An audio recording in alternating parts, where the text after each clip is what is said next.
তরুণ তোমার কিসের এত ভয়, জেনে রেখো বাংলাদেশের আসল পরিচয়। বাংলাদেশের আসল পরিচয় ইসলাম। আওয়াজ তুলে বলো, আসল পরিচয় কি? এদেশে পরস্পরে দেখা হলে দেয় সালাম, এদেশে আমজনতার হৃদয় জুড়ে পাক্কালাম, ঠিক কি না?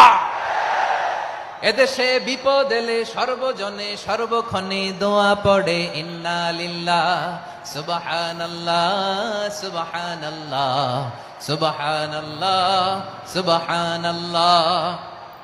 এদেশে আজান শুনে সূর্য ওঠে শহর গ্রামে, এদেশে আজান শুনে সূর্য ডোবে সন্ধ্যা নামে, এদেশে সকল কাজে সবাই বলে বিসমিল্লাহ, এদেশে ভালো কিছু দেখে শুনে হাসি মুখে সবাই বলে মাশা আল্লাহ সুবহানাল্লাহ। আওয়াজ করে সুবহানাল্লাহ সুবহানাল্লাহ সুবহানাল্লাহ সুবহানাল্লাহ। সবাই একসাথে সুবহানাল্লাহ সুবহানাল্লাহ সুবহানাল্লাহ সুবহানাল্লাহ।